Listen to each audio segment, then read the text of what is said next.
Hey everyone, it's Chantal Girardi here from Online Business Marketing. And today we're going to talk about something that I think many of you think is not important.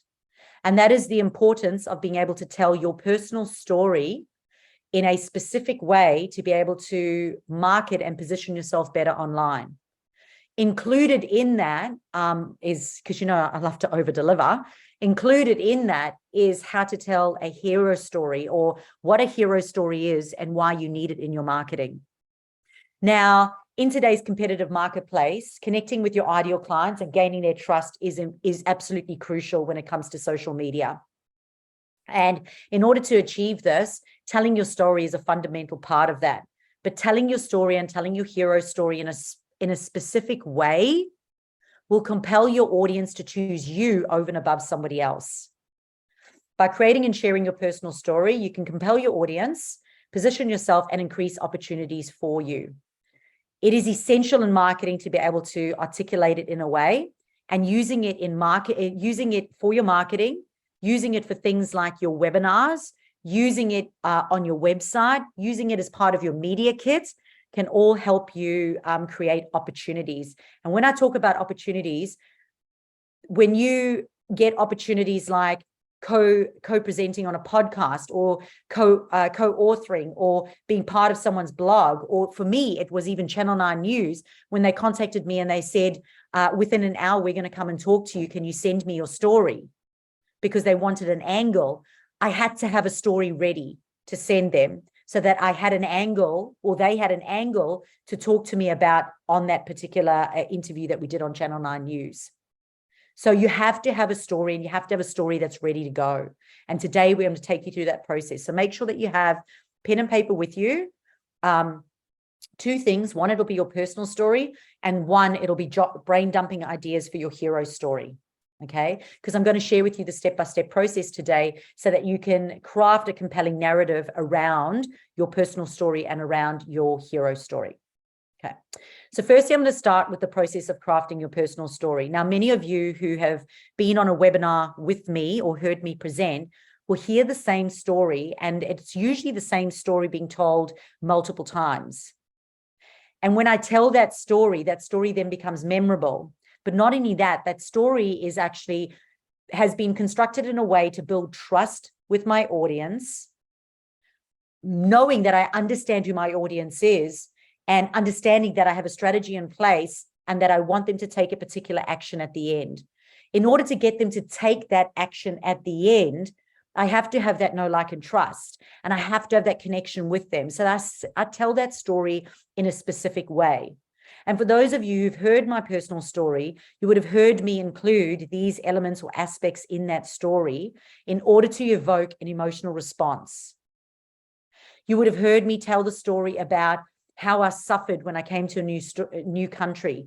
You would have heard the story around how I tell specific stories around how we had no money and how I was stressed. I speak into the fears that I had. I speak into the real struggles and concerns that I had. And then I speak on how I was able to use the strategies that I now teach to be able to grow a six-figure business. So I take them on a roller coaster ride of the pain, the struggles, the real stresses and fears and aspirations that I had that are the same that my ideal customer has. And then I show them that by using what I teach, I was then able to overcome that. So then it gives me credibility. It shows my expertise, but it also gives them the confidence that I've been there, done that, and that they can too. So it builds that trust. Okay, so this is the process. Step one, write this down. Reflect on your journey, okay?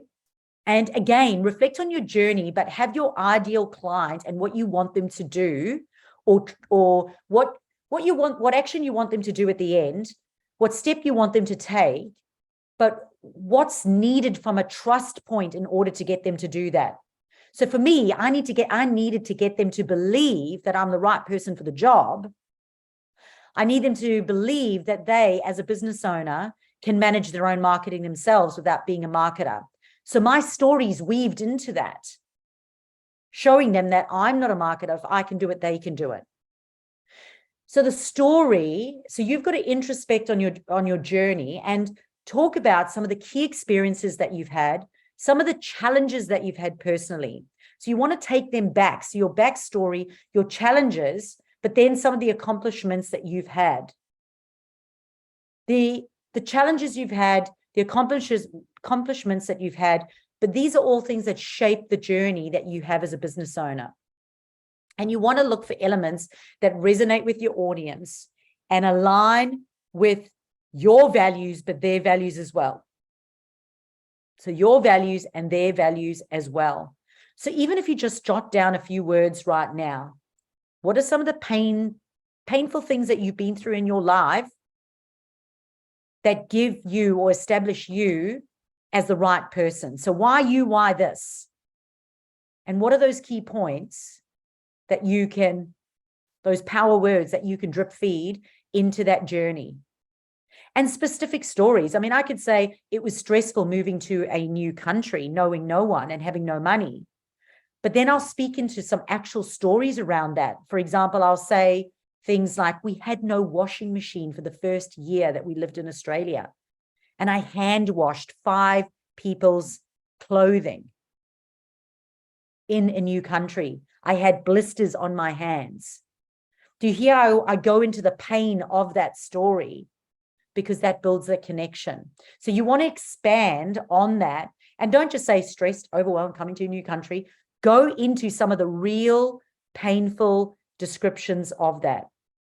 For me, the car roof falling down and my twins being, they were 4 years old at the time, holding up the roof. They used to laugh or call the car rat bag because it had a dead rat in the engine and it smelled like dead rat.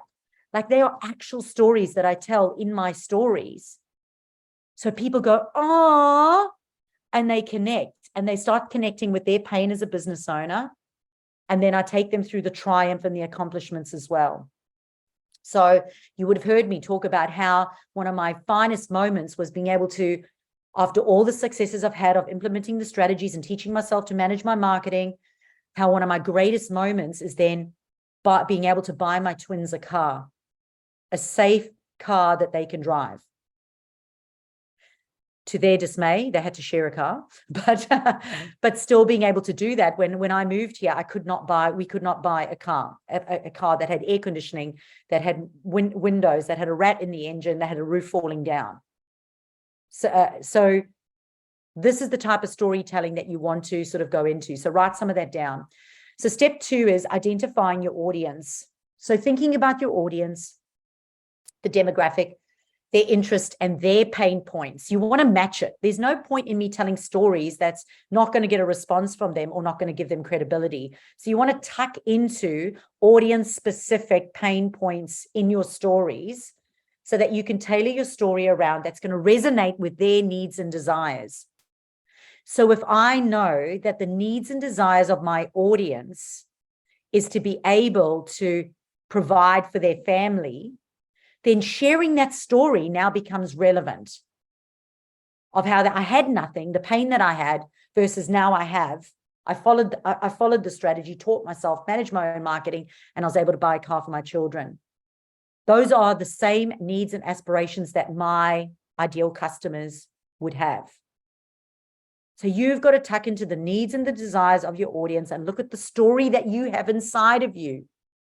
What is the story that you have inside of you that you can tailor to speak to their needs and desires? So customer centric. And again, just jot point some of those power words. So number 3 then is uncovering your unique value proposition or even your points of difference. So when you know that what your points of difference are, what your unique skills are, what your unique experiences, your knowledge, your perspectives that you bring to what you're offering, you need to filter or put these into your story, sprinkle them into your story to be able to attract and engage your audience. So put your point of difference in there. So you would have heard me in my story share how I had no money to outsource. You know, people kept saying outsource. If you don't like it, outsource it. Well, I had no money to outsource it. And my ideal customer is going, yeah, I'm the same. I don't have money to outsource it. And I share the story of, I had no marketing budget. I had no startup capital. And my ideal clients are going exactly the same. So think about what your point of difference is. One of my other points of difference is advertising. Oh, do paid ads. I couldn't do paid ads. I had no ad spend, no tech experience to be able to do it, no know-how. So I share that and filter that into my story as part of my story. So go and sprinkle point of difference into your story. What separates you from everyone else? Number 4 then is crafting the narrative. And we use the 5 C's of storytelling. And some of these you're going to tuck into a little bit more, but consider these 5 C's. The one is circumstances. What circumstances did you have or go through that your audience, remember your audience, it's got to be audience-centric. Curiosity. So think, how can you make it more curious? Add a bit of drama to it. Number 3 is characters. So in there, I sprinkle myself. I put my twins. I put my youngest daughter. I add my dog. So add characters to the story. So talk about how it affected your partner, your dog, your kids, your perhaps the other people in your life, your parents, whatever other characters that you could put in so that they get perspective on other characters and how it affects them. The 4th one is conversations. So include conversations you had. You know, what conversations that we would have had around, my husband was made redundant and twice. The conversation was, I need to get online and figure out social media and make some more money. Make some money, like even not knowing how to do it, because if I don't, there is no money. Or the conversation was, do we go back to South Africa after we've half paid our way into Australia? You know, so consider the conversations you're going to drip feed into that. And the last one is conflicts. And again, that's just really laying into that drama again. What were some of the conflicts around the stories that you had? And then structure your personal story in a compelling narrative. Engage your audience with relatable circumstances, pique their curiosity, introduce relevant characters, create meaningful conversations that you had, and highlight the conflicts that you had to overcome. But remember, it has to have your audience's needs and desires and what you're wanting them to do at the end of telling that story. You have to think of it. What is your angle? I'll never forget this. My daughter, I think it was Australian Idols. Was it Idols? What's that? Or The Voice. Sorry, The Voice. And my daughter, she's turning 16, she said to me, she goes, Mom, I can't be on The Voice. And I said, oh, why can't you be on The Voice? You know, anyone can be on The Voice. You just go, you sing, and you can be on The Voice. And she said, no, everyone who goes on The Voice has to have a story. And have you noticed that? Everyone who goes on, they have a story and they do the bio and they tell the story about the person, and everyone has a story. Now, I'll never forget Ninja Warriors. A couple of my friends went on to Ninja Warriors, you know, because I've got a sporty background. So there's quite a few people I know, and they went on Ninja Warriors. Ninja Warriors, one of the guys was actually turned down in the first season. And they said to him that his story wasn't good enough. When he came back, he had to tell a story. They then found out that he had he had a sister who was disabled, and the father had committed suicide. He didn't want to tell that story. But they said, look, if you tell us that story, you can be a Ninja Warriors, because we want people that have got a story so that when you go onto Ninja Warriors, we can watch you. They can engage with you, and they're now it's going to make you more memorable. It's going to make them want to root for you. It's going to make them show up each week and support you on Ninja Warriors. Once he started telling that story, guess what? He's now actually nationally and internationally now on stages, not just because of Idols, but because of the story he told. Because it gave him memorable moments, if anything. So pique their curiosity, include relevant characters, create meaningful conversation, hide and conflicts. Now, step 5 is refine and practice. So you are going to have to practice telling your story. Practice it when you pitch going to networking groups. Practice just in the written format of writing it and putting it onto webinars, using it on your media page, sharing it with people and going, read the story. Does this story connect with you? Does it compel you to want to use me for this? Okay. I want to include that varying your tone, your pace, and the articulation of your words helps keep your audience engaged.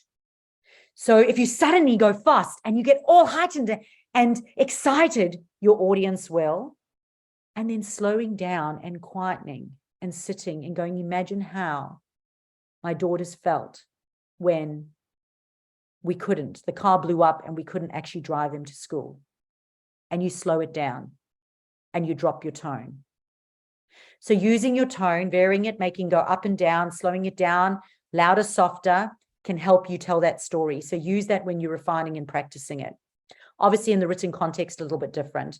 Practice videoing yourself as well. And when you feel more confident, practice doing it in lives. But I know my story now off by heart because I tell it so many times. It's important for you not to rush through that story, which I'm tempted to do every time I do a webinar. I want to rush through my story because I get over telling it.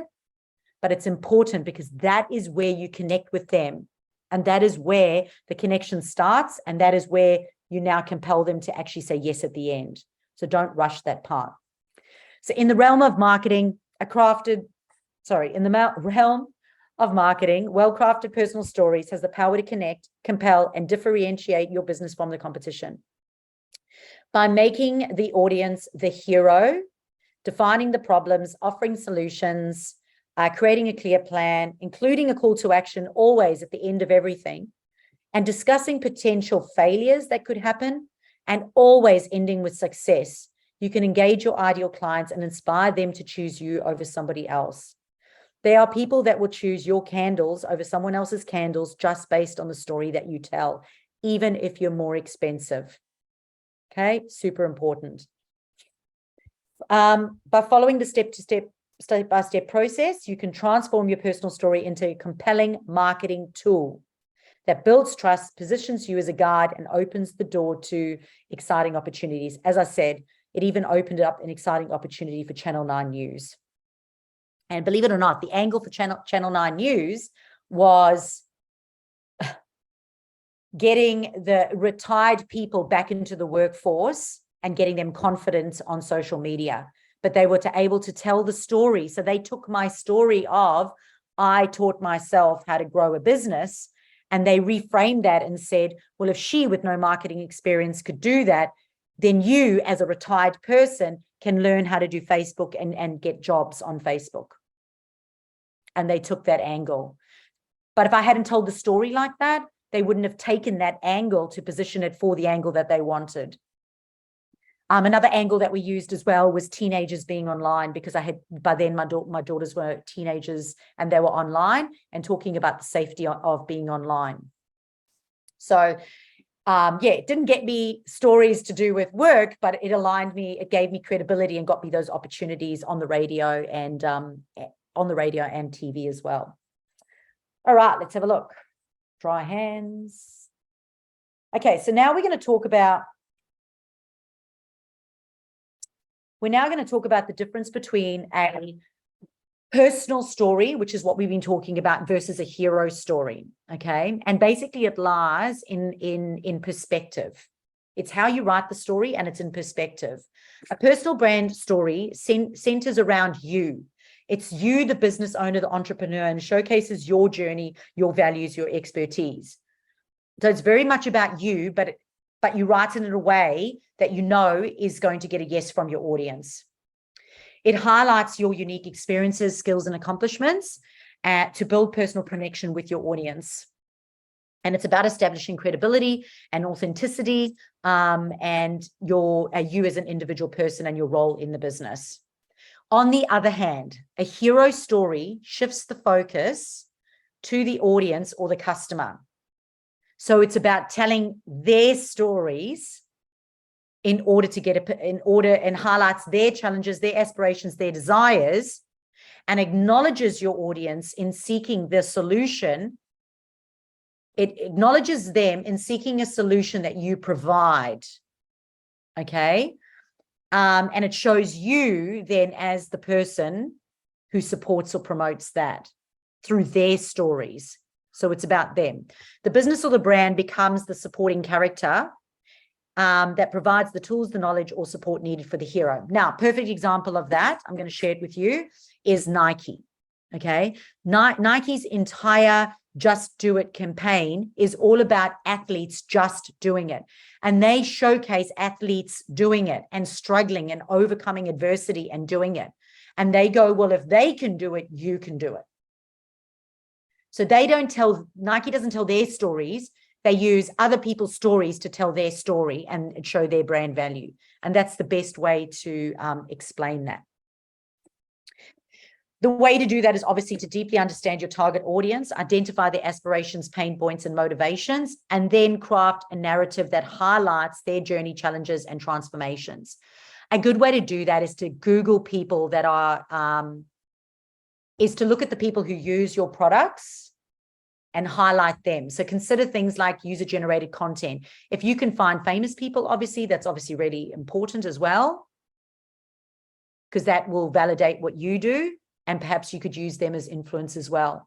So for example, if Leah was to find influencers that, or famous people that had smelling allergies and they bought allergy candles, she could showcase those people in her marketing and say, we've got you, we got you, we help you.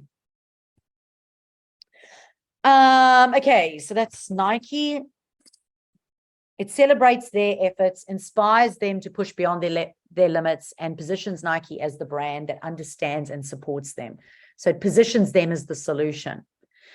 This hero story has been so successful for Nike because it connects emotionally with its target audience. So if it's good enough for them, it's got to be good enough for me. So it motivates them to choose the product for themselves. Remember, a good story is not just a means of marketing. It is a gateway to authentic connections and long-term relationships.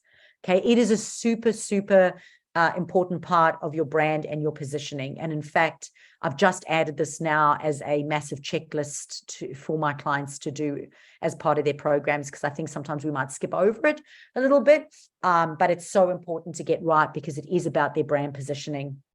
So embrace the power of storytelling and let the narrative propel your business towards success. All right. So we're going to leave it there for those that may be watching online, and we're going to go to our live audience right now and we'll talk about their stories. We're going to talk about possible examples of hero stories that they can use for their business. But in order to be part of the live audience and get not only weekly support through a Facebook group, but also to attend these live sessions and get interactive support before and after these sessions, you do need to be a VIP. In order to be a VIP, there will be a link in the comments below. And today, on the 30th of June, 2023, it is $247 a month to be part of the VIP program. So we hope to see you on the other side.